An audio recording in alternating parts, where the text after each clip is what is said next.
comment and subscribe. Hello മക്കൾസ്, അപ്പോൾ എല്ലാവർക്കും online ട്യൂട്ടറിലേക്ക് സ്വാഗതം. അപ്പോൾ ഇന്ന് നമ്മൾ എടുക്കാൻ പോകുന്ന 8ാം ക്ലാസ്സിലെ കേരള സിലബസുകാരുടെ സയൻസിലെ first chapter life mysteries in little chambers. അപ്പോൾ നമ്മളിത് പാർട്ട് 1 കംപ്ലീറ്റ് ചെയ്തിട്ടുണ്ട്. ഇനി ലാസ്റ്റ് കുറച്ച് പോർഷൻ കൂടി നമുക്ക് കംപ്ലീറ്റ് ചെയ്യാനുണ്ട്. അപ്പോൾ നമുക്കിത് കംപ്ലീറ്റ് ചെയ്യാം. ഓക്കെ, അപ്പോൾ നമുക്ക് സ്റ്റാർട്ട് ചെയ്യാം. അപ്പോൾ നമ്മൾ നിർത്തിയിരുന്ന എവിടെ വരെയാണ്? പേജ് നമ്പർ 15 മുതലാണ് നമുക്കിന്ന് സ്റ്റാർട്ട് ചെയ്യാനുള്ളത്. അതായത് സ്റ്റേജസ് ഓഫ് ഡെവലപ്മെൻറ്റ്. അപ്പോൾ സ്റ്റേജസ് ഓഫ് ഡെവലപ്മെൻറ്റ് വരുമ്പോൾ ഇവിടെ പറഞ്ഞിട്ടുള്ളത് നമ്മൾ ഈ മൈക്രോസ്കോപ്പ് ഒക്കെ ഇല്ലേ, ഈ മൈക്രോസ്കോപ്പിൻ്റെ ഇൻവെൻഷൻ വന്നതോടുകൂടി, അതായത് മൈക്രോസ്കോപ്പ് കണ്ടുപിടിച്ചതോട് കൂടിയിട്ട് സയൻസിൽ തന്നെ ഭയങ്കര വലിയൊരു മാറ്റങ്ങൾ കൊണ്ടുവരുത്താൻ സാധിച്ചിട്ടുണ്ടെന്ന് ഇവിടെ പറയുന്നുണ്ട്. അതായത് മൈക്രോസ്കോപ്പ് കണ്ടുപിടിച്ചപ്പോൾ തന്നെയാണ് സെല്ല് എന്താണ്, നമ്മുടെ ശരീരത്തിൽ ഉണ്ടാക്കിയിരിക്കുന്ന സെല്ല് കൊണ്ടാണ്, ഈ സെല്ലിൻ്റെ ഉള്ളിൽ എന്താണുള്ളത്, അങ്ങനെ ഇങ്ങനെ കുറേ പഠനങ്ങൾ നടത്തിയത് മൈക്രോസ്കോപ്പ് കണ്ടുപിടിച്ചുകൊണ്ടാണ്. ആദ്യം സിമ്പിൾ മൈക്രോസ്കോപ്പ് വന്നു, പിന്നെ കോമ്പൗണ്ട് മൈക്രോസ്കോപ്പ് വന്നു, പിന്നെ അത് അഡ്വാൻസ് ചെയ്ത് ഇപ്പോൾ ഇലക്ട്രോ മൈക്രോസ്കോപ്പ് വരെ ഉണ്ട്. അപ്പോൾ ഇലക്ട്രോ മൈക്രോസ്കോപ്പ് എന്ന് വെച്ചിട്ടുണ്ടെങ്കിൽ ഇപ്പോൾ സാധാരണ നമ്മൾ മൈക്രോസ്കോപ്പും എന്താണ്, ഒരു മിറർ ഉണ്ടാവും, ഈ മിററുമൊക്കെ ലൈറ്റ് അടിച്ചിട്ട് അങ്ങനെയാണ് നമുക്ക് കാണുന്നത്, ലൈറ്റ് വെച്ചിട്ടാണ് അവിടെ മെയിനായിട്ട് കാണുന്നത്. പക്ഷേ ഇലക്ട്രോ മൈക്രോസ്കോപ്പിന് ലൈറ്റ് സോഴ്സ് അല്ല, അതിന് പകരം എന്താ ഇലക്ട്രോൺസ് ഒക്കെ വെച്ചിട്ടാണ് അവിടെ യൂസ് ചെയ്യുന്നത്. അപ്പോൾ ഇലക്ട്രോ മൈക്രോസ്കോപ്പ് എന്ന് വെച്ചാൽ സെല്ലിൻ്റെ ഉള്ളിലുള്ള സാധനങ്ങൾ വരെ നമുക്ക് അത്രയും മില്യൺ ടൈംസ് മാഗ്നിഫൈ ചെയ്തിട്ട് കാണാൻ പറ്റുന്നൊരു സാധനമാണ് ഇലക്ട്രോ മൈക്രോസ്കോപ്പ്. അതിൻ്റെ പിക്ചർ നമുക്കിവിടെ ഫിഗർ 1.6 കൊടുത്തിട്ടുണ്ട്. ഓക്കെ, അപ്പോൾ ഇങ്ങനെ ഈ മൈക്രോസ്കോപ്പ് വന്നുകൊണ്ട് കൂടിയിട്ട് കുറേ ഇൻവെൻഷൻസ് വന്നു, പുതിയ ടെക്നോളജികൾ, സയൻസിൽ തന്നെ കുറേ ഇതുകൾ നമുക്ക് കണ്ടുപിടിക്കാൻ പറ്റിയെന്ന് പറഞ്ഞു. ഇപ്പോൾ അവിടെ പറയുന്നുണ്ട് റോബർട്ട് ഹുക്ക് എന്താ ചെയ്തത്, ഇതിൻ്റെ ഉള്ളിലെ ടൈനി ചാമ്പേഴ്സേ കണ്ടുപിടിക്കാൻ പറ്റുള്ളൂ. പക്ഷേ അഡ്വാൻസ്ഡ് മൈക്രോസ്കോപ്പ് വന്നപ്പോൾ അതിൻ്റെ ഉള്ളിലത്തെ കാര്യങ്ങളും ഇതൊക്കെ നമുക്ക് കണ്ടുപിടിക്കാൻ വേണ്ടിയിട്ട് പറ്റിയെന്ന് അവിടെ പറയുന്നുണ്ട്.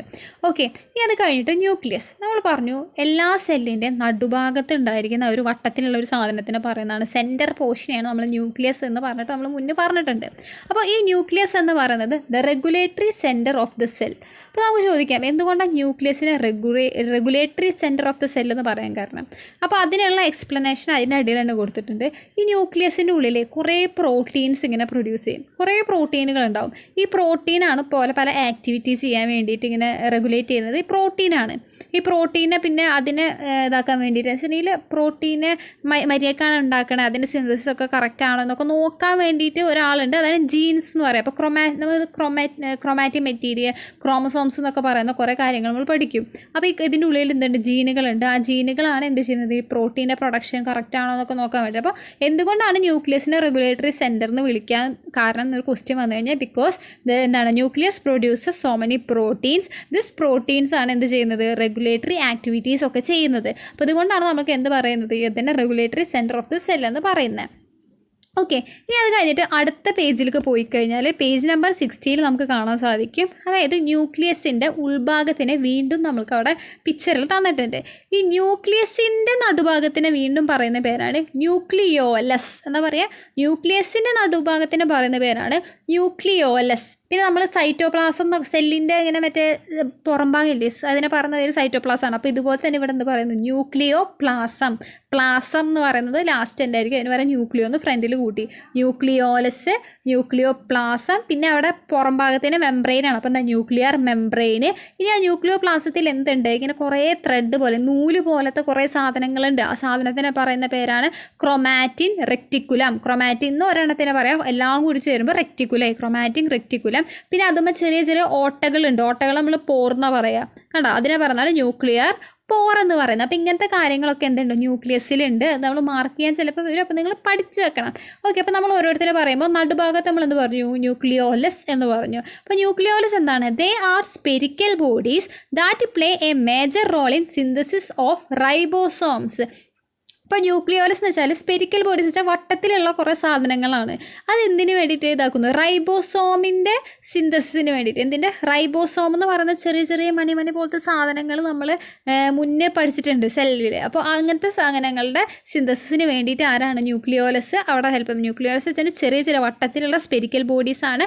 റൈബോസോമുകൾ ഉണ്ടാക്കാൻ വേണ്ടിയിട്ടാണ് ന്യൂക്ലിയോലസ് ഇതാക്കുന്നത്. ന്യൂക്ലിയോ പ്ലാസം എന്ന് വെച്ചിട്ടുണ്ടെങ്കിൽ എന്താ, ആ മറ്റേ പുറംഭാഗത്തിന് പറയുന്ന പേരാണ്, അത് ഫ്ലൂയിഡ് പാർട്ട് അല്ലേ, അതിൻ്റെ ഫ്ലൂയിഡ് ജെല്ലി പോലത്തെ സാധനത്തിനാണ് ന്യൂക്ലിയോ പ്ലാസം എന്ന് പറയുന്നത്. അവിടെ എന്തൊക്കെ കാണാൻ പറ്റുന്നുണ്ട്, അതിനെന്തൊക്കെ, ക്രൊമാറ്റിക് റെറ്റിക്കുലം എന്ന് പറയുന്ന ആ ത്രെഡ് പോലത്തെ സാധനം, പിന്നെ ആ നടുവിൽ കാണുന്ന ന്യൂക്ലിയോലസ്, രണ്ടും കാണുന്നത് എവിടെയാണ്, ന്യൂക്ലിയോ പ്ലാസത്തിലാണ്. അവിടെ അത്രേ പറഞ്ഞിട്ടുള്ളൂ. ഇനി ന്യൂക്ലിയർ മെംബ്രെയിൻ എന്ന് പറയുമ്പോൾ ന്യൂക്ലിയർ മെംബ്രെയിൻ എത്രയാണ്, 2 ലെയറാണ്. അതെന്താണ്, ഡബിൾ ലെയർ മെംബ്രെയിൻ ആണ്. അത് കവർ ചെയ്യാൻ വേണ്ടിയിട്ടാണ് എന്തുകൊണ്ട് ന്യൂക്ലിയർ മെംബ്രെയിൻ എന്ന് പറയുമ്പോൾ ഡബിൾ ലെയർ ആണ്. ഇനി അത് കഴിഞ്ഞിട്ട് chromatic reticulum, this are seen in the network in the nucleo. ഇപ്പോൾ ന്യൂക്ലിയോ പ്ലാസത്തിൽ ഇങ്ങനെ കുറേ നെറ്റ്വർക്ക്, ഇങ്ങനെ ത്രെഡ് പോലത്തെ സാധനങ്ങളാണ്, അതിങ്ങനെ കുറേ നെറ്റ്വർക്കായിട്ട് കൂട്ടി ജോയിൻ ചെയ്യുമ്പോഴാണ് ക്രൊമാറ്റിക് റെക്റ്റിക്കുലം. അതിൻ്റെ ഉള്ളിലാണ് ജീനൊക്കെ ഉള്ളത്.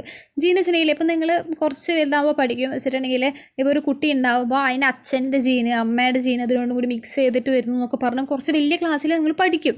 അപ്പോൾ അതൊക്കെ ജീനൊക്കെ കാണുന്നത് ഈ ക്രൊമാറ്റിൻ്റെ ഉള്ളിലാണ്. ഇനി അത് കഴിഞ്ഞിട്ട് ന്യൂക്ലിയർ പോർ പറയും. ന്യൂക്ലിയർ പോർ എന്താണ്? അത് നമ്മൾ ന്യൂക്ലിയർ മെംബ്രെയിനിൽ കാണുന്ന ചില ഓട്ടകളാണ്. ഇത് ഹെൽപ്പിംഗ് കണ്ടക്ഷൻ ഓഫ് എനർജി വെച്ചിട്ടുണ്ടെങ്കിൽ മറ്റേ ന്യൂക്ലിയസിൻ്റെ ഉള്ളിലേക്കും ന്യൂക്ലിയസിൻ്റെ പുറത്തേക്കും സാധനങ്ങൾ അങ്ങോട്ടും ഇങ്ങോട്ടും ട്രാൻസ്ഫർ നടത്തണം. അപ്പോൾ അതിന് വേണ്ടിയിട്ട് ഹെൽപ്പ് ചെയ്യുന്നതാണ് എന്തുട്ട് ന്യൂക്ലിയർ പോർ എന്ന് പറയുന്നത്. അപ്പോൾ ഇങ്ങനത്തെ കാര്യങ്ങളാണ് എന്തുട്ട് ന്യൂക്ലിയസിലുള്ളത്. അത് നിങ്ങൾ പഠിച്ച് വെക്കുക. ന്യൂക്ലിയസ് എന്ന് പറയുമ്പോൾ അതിൽ നടുഭാഗത്തിൻ്റെ ന്യൂക്ലിയോലസ് എന്ന് പറയുന്നു, മെംബ്രെയിൻ ഉണ്ട്, പിന്നെ സൈറ്റോപ്ലാസം പോലെ എന്തുണ്ട് ന്യൂക്ലിയോ പ്ലാസം ഉണ്ട്, പിന്നെ അതുമ്പോൾ ചെറിയ ചെറിയ ഓട്ടകളുണ്ട്, അതിനാണ് ന്യൂക്ലിയർ പോർ എന്ന് പറയുന്നത്. പിന്നെ ത്രെഡ് പോലത്തെ കുറേ സാധനങ്ങൾ കാണാം, അതിനെ ക്രൊമാറ്റിൻ എന്ന് പറയും. അത് കുറേ പറയുമ്പോൾ ക്രൊമാറ്റിക് റെക്റ്റിക്കുലം എന്ന് പറയുന്നു. ഓക്കെ, അപ്പോൾ ഇതൊക്കെയാണ് ഇതിലുള്ളത്. ഇനി ഇവിടെ നമുക്ക് അടിയിൽ തന്നിട്ടുണ്ട് have you understood the different part in the nucleus and their functions. നിങ്ങൾക്ക് മനസ്സിലായില്ലേ? അപ്പോൾ നിങ്ങളവിടെ എഴുതുക പാർട്ട് എന്താണെന്നുള്ളത്. ഈ മുകളിൽ കൊടുത്തിട്ട് 5 എഴുതുക. പിന്നെ അതിൻ്റെ പെക്യൂലിയാരിറ്റി എന്ന് വെച്ചാൽ അതിൻ്റെ ഫങ്ഷൻസ് എന്തൊക്കെയാണെന്നുള്ളത് നിങ്ങൾ അടിയിൽ എഴുതാം. ഓക്കെ, ഇനി അത് കഴിഞ്ഞിട്ട് പറയുന്നതാണ് പ്രൊക്കാരിയോൺ ആൻഡ് യൂക്കാരിയോട്ട്. എന്താണ് പ്രൊക്കാരിയോട്ട് അല്ലെങ്കിൽ എന്താണ് യൂക്കാരിയോട്ട് എന്ന് വെച്ചാൽ നമ്മളിപ്പോൾ പറഞ്ഞു എല്ലാ സെല്ലുകളിലും ഇതുപോലെ ഈ നടുഭാഗത്ത് കാണുന്ന ഈ ഒരു ന്യൂക്ലിയസ് ഉണ്ടായിരിക്കും എന്ന് പറഞ്ഞു.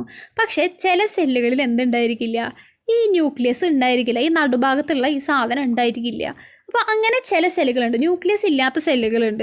അത് കാണുന്നത് വെച്ചാൽ നമ്മളിലൊക്കെ കറക്റ്റ് ന്യൂക്ലിയസ് ഉണ്ട്, കറക്റ്റുള്ള സെല്ലുകളാണ്. പക്ഷേ ചില ബാക്ടീരിയകൾ, ഇപ്പോൾ പറയുന്നുണ്ട് മൈക്കോപ്ലാസ്മ, സൈനോ ബാക്ടീരിയയുടെ പേരുകൾ കൊടുത്തിട്ടുണ്ട് 3 എന്തൊക്കെയാണ്? ബാക്ടീരിയ, സൈനോ ബാക്ടീരിയ, അതിന് മൈക്കോപ്ലാസ്മ. ഇങ്ങനത്തെ കുറച്ച് സാധനങ്ങൾ എന്തില്ല? അവർ നടുവിൽ കാണുന്ന ന്യൂക്ലിയസ് ഇല്ല. ഇങ്ങനെ ന്യൂക്ലിയസ് ഇല്ലാത്ത ഓർഗാനിസംസിനെ പറയുന്നത്, അവർ ആ ന്യൂക്ലിയസ് ഇല്ലാത്തവരെ ഒരു കാറ്റഗറി ആക്കിയിരിക്കുന്നവരാണ് പ്രൊക്കാരിയോട്ട് എന്ന് പറയുന്നത്. ഇനി ന്യൂക്ലിയസ് ഉണ്ട്, മെംബ്രെയിൻ ഉണ്ട്, അങ്ങനെ എല്ലാതും ഉണ്ട് കറക്റ്റ്. ഇപ്പോൾ നമ്മൾ അനിമൽസ്, പ്ലാന്റ്സ്, നമുക്ക് എല്ലാ കാര്യങ്ങളും കറക്റ്റായിട്ട് നമ്മുടെ സെൽസിലുണ്ട്. അവർ പറയുന്നത് യൂക്കാരിയോട്ട്. പ്രൊക്കാരിയോട്ട് എന്ന് വെച്ചാൽ ന്യൂക്ലിയസ് ഇല്ലാത്തവർ, എന്താ പറയുക യൂക്കാരിയോട്ട് എന്ന് വെച്ചാൽ ഇതൊക്കെ ഉള്ളവർ. ഓക്കെ, അപ്പോൾ അതിന് എക്സാമ്പിൾ പഠിക്കുക ബാക്ടീരിയ, സൈനോ ബാക്ടീരിയ, മൈക്കോപ്ലാസ്മ. ഇവിടെ പ്ലാന്റ്സ്, അനിമൽസ് ഒക്കെ നിങ്ങൾക്ക് എഴുതാം.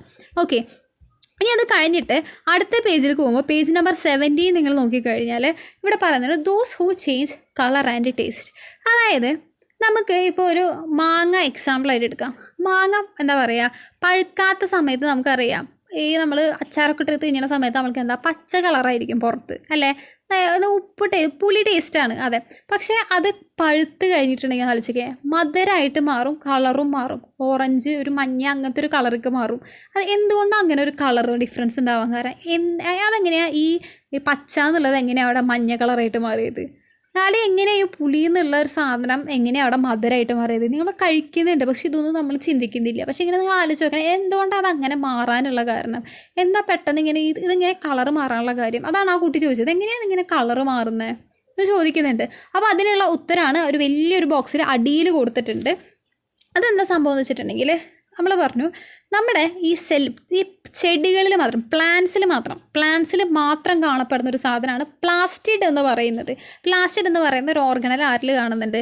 പ്ലാന്റ്സിൽ കാണുന്നുണ്ട്. അത് പ്ലാസ്റ്റിഡ് തന്നെ പല ടൈപ്പ് ഉണ്ട്. ഇപ്പോൾ നമ്മൾ പ്ലാസ്റ്റിഡ് എന്ന് പറയുമ്പോൾ നമുക്ക് ആദ്യം ആലോചിക്കുക ക്ലോറോപ്ലാസ്റ്റ് ആണ്. നമ്മൾ ചെറുപ്പം മുതലേ പഠിക്കുന്നതാണ്, ഈ ചെടികൾക്ക് ഭക്ഷണം ഉണ്ടാക്കാൻ വേണ്ട ഒരു സാധനമാണ് ക്ലോറോപ്ലാസ്റ്റ്. ഇതുപോലെ തന്നെ വേറെ ക്ലോറോപ്ലാസ്റ്റ് പോലെ തന്നെ 3 വേറെ പ്ലാസ്റ്റുകളുണ്ട്. എന്തൊക്കെയാണ്?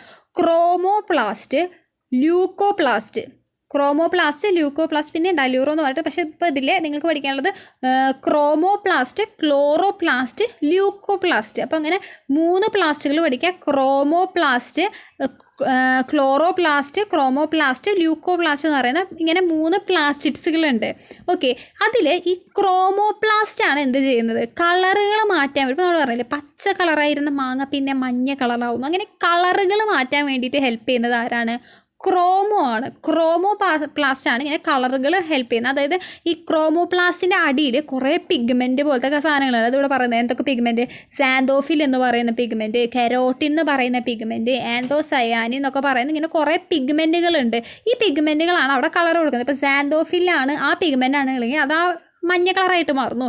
കെരോട്ടിൻ എന്ന് പറയുന്ന പിഗ്മെൻ്റ് ആണുള്ളതെങ്കിൽ അത് മഞ്ഞയും ഓറഞ്ചും തീർന്നിട്ടുള്ള ഒരു കളറായിട്ട് മാറുന്നു. ആന്തോസയാനിൻ ആണുള്ളതെങ്കിൽ അതൊരു റെഡ് കളറായിട്ട് മാറും. ഇങ്ങനെ കുറച്ച് പിഗ്മെൻറ്റുകളെ പേര് തന്നിട്ടുണ്ട്. അപ്പോൾ ക്രോമോപ്ലാസ്റ്റ് ആണ് എന്ത് ചെയ്യുന്നത്, അവിടെ കളറ് മാറ്റാൻ വേണ്ടിയിട്ട് അല്ലെങ്കിൽ കളറ് അവിടെ കൊടുക്കുന്ന, ഇങ്ങനെ പച്ച എന്ന് പറയുന്നത് വേറെ കളറാക്കാൻ മാറ്റി ഹെൽപ്പ് ചെയ്യുന്നത് ക്രോമോ ആണ്. ക്രോമോ എന്ന് വെച്ചാൽ അതിൻ്റെ ഉള്ളിൽ കാണുന്ന പ്ലാസ്റ്റിഡുകളുണ്ട്. 3 ടൈപ്പ് ഓഫ് പ്ലാസ്റ്റിഡ് ഉണ്ട്. ഈ പ്ലാസ്റ്റിഡ് ഉള്ളത് കൊണ്ടാണ് അവിടെ കളറുകൾ മാറുന്നത്. വെച്ചിട്ടുണ്ടെങ്കിലേ ഇപ്പോൾ പച്ച മാങ്ങ പറഞ്ഞത്, പച്ച മാങ്ങ ഇരിക്കുന്ന സമയത്ത് അതിൻ്റെ ഉള്ളിൽ ഉണ്ടായിരിക്കുന്ന ക്ലോറോപ്ലാസ്റ്റ് ആണ്, പച്ച കളർ ക്ലോറോ.